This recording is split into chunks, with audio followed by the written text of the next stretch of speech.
Good afternoon. आज मैं आपसे डिस्कस करूंगा HP state cooperative bank clerk का एग्ज़ाम का एनालिसिस, जो कि 13 मई एंड 16 एंड 17 को है। मेरा एग्ज़ाम जो है 13 मई को फर्स्ट शिफ्ट में था। तो मेरा एग्ज़ाम कैसा रहा और किस टाइप के क्वेश्चंस एग्ज़ाम में थे, एग्ज़ाम का क्या लेवल था, वो मैं आपको बताऊंगा। तो सबसे पहले जो सेक्शन ओपन हुआ था वो था इंग्लिश सेक्शन।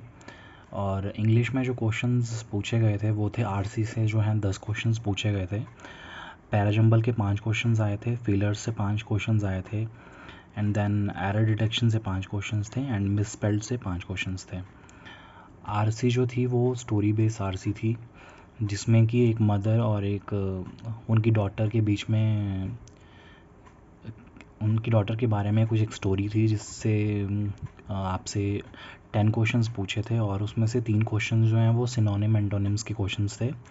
और मुझे 2 वर्ड्स याद हैं अभी जो एग्ज़ाम में पूछे गए थे। उसमें से एक वर्ड था लेट, और दूसरा जो वर्ड आया था वो था स्मैश्ड। तो इनके एंटोनिम और सिनोनिम्स पूछे गए थे। पैराजंबल भी काफ़ी इजी था। It was a kind of story based, कि एक कोई पर्सन है जो कि स्टडीज़ में पहले अच्छा नहीं था और वो अच्छा परफॉर्म नहीं करता था, लेकिन फिर उसके कॉलेज कंप्लीट होने के बाद उसने कॉम्पिटिटिव एग्ज़ाम्स की तैयारी करना स्टार्ट किया। तो उसे रियलाइज़ हुआ कि उसे तैयारी करनी चाहिए अच्छे से, और उसे एग्ज़ाम क्वालिफाई करना चाहिए। तो उसने अच्छे से प्रिपेयर किया, देन उसका रिज़ल्ट आया और उसका एग्ज़ाम जो है वो क्लियर हो गया। तो उसके पेरेंट्स काफ़ी खुश थे। तो उसके पेरेंट्स ने डिसाइड किया कि वो उसको एक वीडियो गेम जो है वो गिफ्ट करेंगे। लेकिन जब उसे पता चला कि उसके पेरेंट्स उसे वीडियो गेम गिफ्ट करने वाले हैं, तो उसने उन्हें मना करके उस गिफ्ट की जगह जो है उनसे बुक्स मांगी, ताकि वो रीड कर सके। So this was the story behind the parajumble. Now let's come to the fillers part. So fillers में जो हैं वो काफ़ी सिंगल फीलर्स आए थे, जो कि काफ़ी इजी थे। और एरर डिटेक्शन मैं बोल सकता हूँ कि थोड़ी सी ट्रिकी थी। मिसस्पेल्ड के क्वेश्चंस में जो है वो कुछ क्वेश्चंस में जो है वो स्पेलिंग्स में एरर थी, और एक क्वेश्चन ऐसा भी आया था जिसमें स्पेलिंग्स तो सारी ठीक थी, दे रखी थी, लेकिन जो उसमें एक वर्ड था उसका जो है वो यूज़ गलत किया गया था। Like there was a word bot, but bot की जगह वहाँ पे ब्रॉट आना चाहिए था। सो ये भी एक मिसस्पेल्ड वाले क्वेश्चन में एक एरर थी।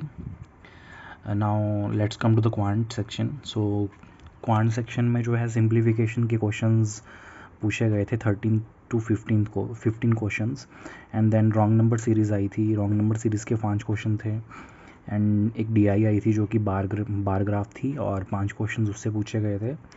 और बाकी जो क्वेश्चंस थे वो अर्थमेटिक से थे, 10 से 12 क्वेश्चंस। तो अगर मैं लेवल की बात करूं तो सिंप्लीफिकेशन के क्वेश्चंस काफ़ी इजी थे। लाइक कुछ क्वेश्चंस में थोड़ी सी कैलकुलेशन आपको करनी पड़ेगी, लेकिन कुछ क्वेश्चंस ऐसे थे जिसमें आप बिना calculation, like without pen paper जो है आप उसका आंसर निकाल सकते हो। बाकी रॉन्ग नंबर सीरीज़ में थोड़ा टाइम टेकिंग था, क्योंकि जो आपकी मिसिंग सीरीज़ होती है उसमें उसको सॉल्व करना थोड़ा सा, वो थोड़ी जल्दी हो जाती है, लेकिन रॉन्ग नंबर सीरीज़ में थोड़ा टाइम लगता है। तो बाकी डीआई जो है, डीआई के क्वेश्चंस भी इजी थे, like average, difference and percentage based questions थे। अर्थमेटिक में भी आपके मैक्सिमम जो इम्पॉर्टेंट टॉपिक्स हैं 10-12, उन सभी से क्वेश्चंस पूछे गए थे। लाइक एजेस से क्वेश्चन था, देन पार्टनरशिप से क्वेश्चन था, एसआईसीआई से क्वेश्चन था। और जो इसमें एक इम्पॉर्टेंट चीज़ मैं आपको बताना चाहूँगा कि जो डीआई वाला सेक्शन था, डीआई में जो आपको बार ग्राफ आया था, आप मैक्सिमम टाइम देखोगे कि जो भी आप मॉक्स देते हो, मॉक्स में जो भी आपके 2 पॉइंट्स के बीच में जो गैप्स होते हैं वो 5 गैप्स होते हैं। Like if you going to calculate the value, like there is a value 0 and then 100, and 0 और 100 के बीच में जो गैप्स होंगे वो 5 होंगे। तो जब आप कैलकुलेट करोगे तो उसकी वैल्यू 20 आएगी। लाइक एक गैप की वैल्यू उसमें 20 होगी। लेकिन जो एग्ज़ाम में जो क्वेश्चन पूछा गया था उसमें जो ग्राफ के बीच में जो गैप्स था वो 5 की जगह 4 जो है उसके गैप्स थे।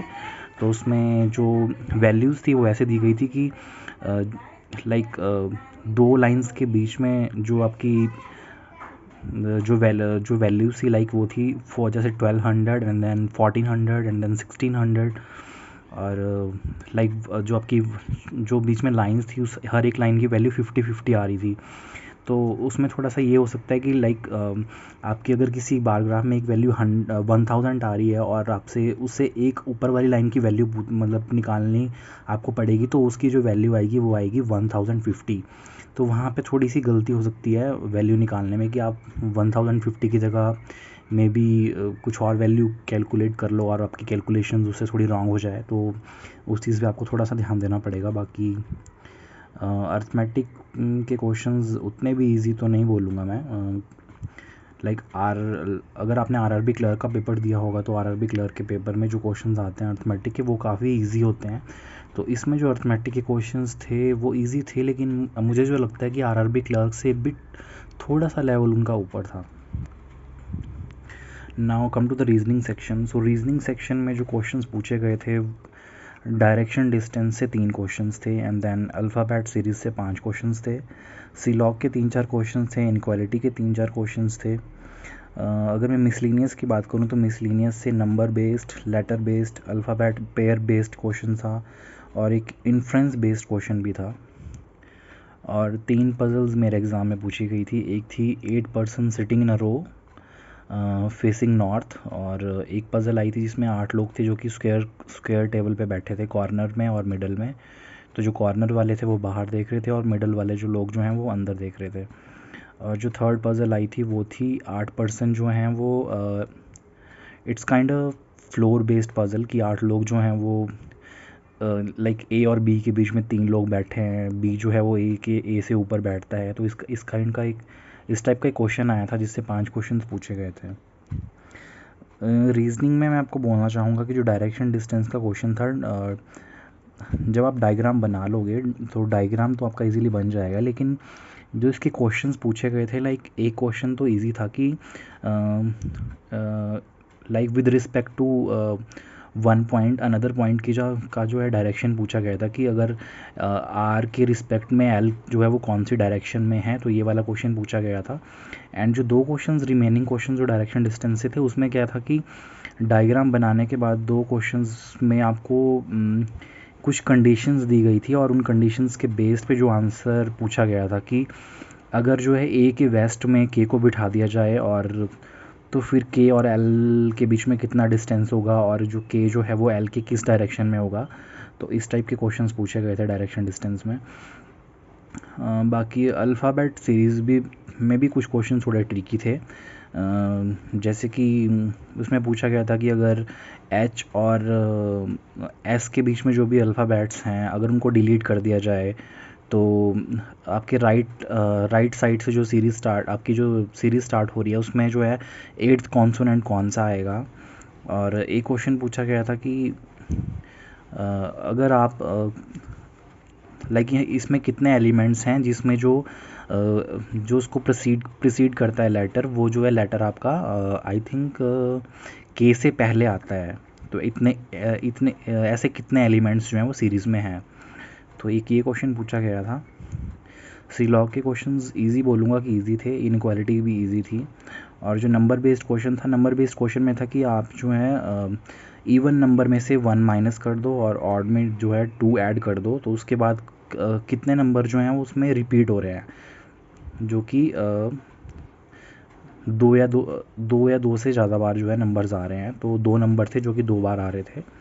उसके बाद लेटर बेस्ड क्वेश्चन था जिसमें कि आपको एक लेटर दिया गया था, एक वर्ड दिया गया था और वर्ड में जो है फॉरवर्ड बैकवर्ड आपको बताना था कि अल्फ़ाबेटिकल सीरीज़ के अकॉर्डिंग उसमें कितने लेटर्स जो हैं वो उसी अकॉर्डिंग आ रहे हैं। उसके बाद एक अल्फ़ाबेट पेयर बेस्ड क्वेश्चन था जो कि मुझे थोड़ा ट्रिकी लगा, जिसमें आपको 2 अल्फ़ाबेट्स के पेयर दिए गए थे, लाइक जैसे ए और बी, और जैसे के एल दे दिया है और कुछ और भी पेयर्स दिए थे जिनके बीच में गैप थोड़ा ज़्यादा भी था, लाइक ए और बी के बीच में जैसे गैप 0 है, सी और डी के बीच में गैप 0 है। तो कुछ क्वेश्चंस ऐसे थे जिसमें गैप 5 और 6 लेटर्स का भी था।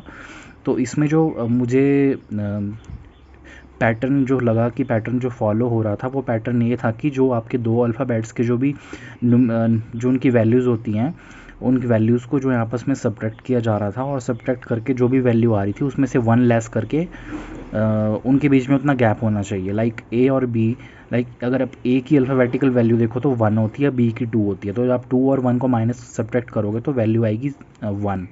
तो 1 में से 1 सब्ट्रैक्ट करोगे तो आएगा 0। तो ए और बी के बीच में जो गैप होगा वो 0 होगा। इट मीन्स कि ए और बी के बीच में कोई भी अल्फ़ाबेट नहीं आएगा। तो ऐसे ही आपको जो है चेक करना था। जो भी आपको 5 ऑप्शंस दी गई थी, तो उसमें एक ऑप्शन थी जिसमें उन लेटर्स के बीच में गैप के लेटर्स के जो अल्फ़ाबेटिकल नंबर्स हैं उनके बीच उनकी जो सब्ट्रैक्शन वैल्यू आ रही थी वो आई थिंक 8 आ रही थी, और जो उन दो लेटर्स के बीच में जो गैप था वो 7 था। तो ये क्वेश्चन इस तरीके से होना था। बाकी एक इन्फ्रेंस बेस्ड क्वेश्चन भी आया था जिसमें कि आपको 3 कंडीशंस दी गई थी कि एक कोई आपका एक एथलेटिक की कंपटीशन कुछ हो रहा है, तो उसमें 3 कंडीशंस दी गई थी कि 3 लड़कियां हैं और एक लड़की बोलती है कि जो आपका कंपटीशन होगा वो मई के बाद होगा और सितंबर से पहले होगा। सेकंड वाली को ये पता था कि जो आपका टूर्नामेंट होगा वो 31 वाले किसी मंथ में होगा, और थर्ड वाली को जो पता था वो था कि आपका एग्ज़ाम जो है वो जून के बाद होगा और मे बी अक्टूबर से पहले कुछ ऐसा होगा। ऐसी कुछ कंडीशंस दी गई थी, तो आपको बताना था कि टूर्नामेंट एग्जैक्टली किस मंथ में होगा।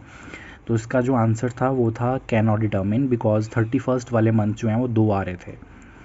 तो ये था आपका रीजनिंग का एनालिसिस। बाकी जो पजल्स थी वो इजी थी, पजल्स में इतना कुछ डिफ़िकल्ट नहीं था, पजल्स इजी थी। जो इसमें ट्रिकी क्वेश्चंस थे वो ट्रिकी क्वेश्चंस यही थे कि जो अल्फ़ाबेट पेयर बेस्ड वाला क्वेश्चन था और इन्फ्रेंस बेस्ड वाला क्वेश्चन था, ये इनमें आपको थोड़ा लाइक इनमें क्या पैटर्न फॉलो हो रहा है और क्या आंसर होगा, इसमें आपको थोड़ा सा सोचना पड़ेगा और थोड़ा सा टाइम देना पड़ेगा।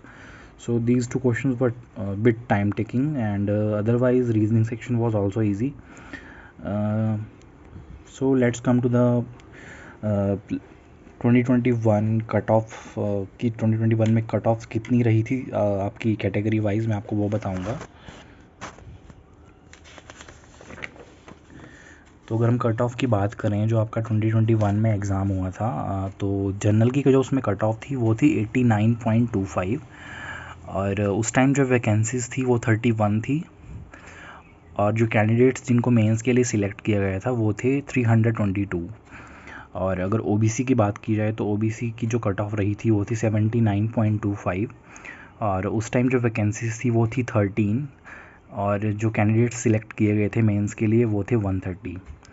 अगर एससी की बात की जाए तो एससी की जो कट ऑफ थी वो थी 79.25, वैकेंसीज थी 15, एंड कैंडिडेट्स जो सिलेक्ट किए थे मेंस के लिए वो थे 151। एसटी की कट ऑफ थी 83, वैकेंसीज थी 3, एंड कैंडिडेट सिलेक्ट किए गए थे 30। Now let's come to the EWS की जो कट ऑफ थी वो थी 82 और वैकेंसीज थी 9, तो कैंडिडेट सिलेक्ट किए गए थे 93। ओबीसी आईआरडीपी की कट ऑफ थी 45.50, वैकेंसीज थी इसकी 3 और कैंडिडेट सिलेक्ट किए गए थे मेंस के लिए 25। एससी आईआरडीपी की जो कट ऑफ थी वो थी 45.25, कैंडिडेट्स वैकेंसीज थी इसमें 3 और कैंडिडेट्स को सिलेक्ट किया गया था 30। एसटी आईआरडीपी की कट ऑफ थी 62.75, वैकेंसीज थी 1 और जो कैंडिडेट सिलेक्ट किए गए थे वो थे 10। अगर हम 2024 की वैकेंसीज़ की बात करें तो इस साल वैकेंसीज़ इंक्रीज़ हुई हैं। तो जो जनरल की वैकेंसीज इस बार हैं वो हैं 54, ओबीसी की हैं 23, एससी की हैं 23, एससी की भी 23 हैं, एंड देन एसटी की 6, ईडब्ल्यूएस की 11, ओबीसी आईआरडीपी की 4, एससी आईआरडीपी की 2 एंड एसटी आईआरडीपी की 1। सो इस बार जो कैंडिडेट्स आपके सिलेक्ट होंगे मेंस के लिए वो इन वैकेंसीज़ के अकॉर्डिंग जो है आपके लास्ट जो एग्ज़ाम हुआ था उसमें जो कैंडिडेट सिलेक्ट हुए थे उससे ज़्यादा ही कैंडिडेट्स को इस बार मेंस के लिए सिलेक्ट किया जाएगा, क्योंकि इस बार वैकेंसीज ज़्यादा हैं। और अगर मैं कट ऑफ की बात करूं तो मुझे लगता है कि जो इस बार एग्ज़ाम हुआ है 2024 में वो 2021 के कंपैरिजन में थोड़ा सा ट्रिकी साइड पे था। मैं ये नहीं बोलूँगा कि पेपर टफ़ था, पेपर इजी था, लेकिन कुछ क्वेश्चंस ऐसे थे जो थोड़े से ट्रिकी थे और आपको उन क्वेश्चंस पे थोड़ा सा अच्छे से फोकस करना पड़ेगा, एग्ज़ाम में ध्यान से देखना पड़ेगा, क्योंकि वो क्वेश्चंस आपकी एग्ज़ाम में मिस्टेक्स करवा सकते हैं। तो मुझे लगता है कि इस बार जो कट ऑफ होगी वो मे बी थोड़ी सी ड्रॉप होगी, क्योंकि इस बार जो है आपकी वैकेंसीज ज़्यादा हैं और पेपर का लेवल थोड़ा सा ऊपर है 2021 के कंपैरिजन में। तो जो कट ऑफ होगी वो थोड़ी सी डाउन जाएगी, इतनी डाउन तो नहीं जाएगी, लेकिन जो मुझे लगता है मे बी 2-3 मार्क्स जो हैं वो थोड़े से कम हो सकते हैं इस बार कट ऑफ से। जो आपकी जनरल की कट ऑफ है, जैसे लास्ट ईयर 89.25 थी, तो मे बी इस बार आपकी 86 और 85 के आसपास जाए, ये मुझे लगता है, just a prediction. I am not saying that exactly इतनी ही जाएगी, सो वो तो आपको रिज़ल्ट आने पे ही पता चलेगा कि कट ऑफ कितनी जाती है, बट इट्स जस्ट गैस कि इतनी जा सकती है। अब मैं आपको अपने अटैम्प्ट्स मैं अपने अटैम्प्ट्स की बात करता हूँ कि मेरे अटैम्प्ट्स कितने हुए हैं इस एग्ज़ाम में। सो मेरा एग्ज़ाम जो है वो 13 मई को फर्स्ट शिफ्ट में था। सो जो मेरे अटैम्प्ट्स हुए हैं वो इंग्लिश में मैंने 30 आउट ऑफ 30 किए हैं, क्वांट में मेरे 29 हुए हैं out of sorry it's not 30, it's out of 35, and then reasoning में मेरे 35 हुए हैं पूरे। सो मेरे टोटल अटैम्प्ट्स हैं 94 आउट ऑफ 100। सो मैंने 2021 में भी एग्ज़ाम दिया था ये वाला, तो उस टाइम भी मेरी प्रीलिम्स की कट ऑफ क्वालिफाई थी, but I was not that much prepared for the mains that time. So mains मेरा किसी रीज़न से क्वालिफाई नहीं हो पाया था। तो उस टाइम जो मेरे मार्क्स थे प्रीलिम्स में, so my score that time my score that time was 81.75, and that time I attempted 87 questions in that exam. So अगर कट ऑफ की बात मैं आपको बताऊं तो cut off is going to be decrease this year because vacancies are higher than 2021 and exam level is easy, but few questions are a bit tricky than 2021 exam. So this is all the review of that is HP State Cooperative Bank according to my exam, like जो मैंने exam अपना दिया है उसके according मैंने आपसे analysis share कर दिया है कि पेपर किस टाइप का आ रहा है और कितना मेरा स्कोर रहा, कितने मेरे अटैम्प्ट्स रहे हैं, और जो कट ऑफ्स लास्ट ईयर की थी वो कितनी रही थी, और कितनी वैकेंसीज इस बार हैं। So that's it. एंड आपको यही एडवाइस देना चाहूँगा कि जो जिसका भी एग्ज़ाम अभी 16 और 17 को है, आप एग्ज़ाम अच्छे से देने जाइए विदाउट एनी टेंशन।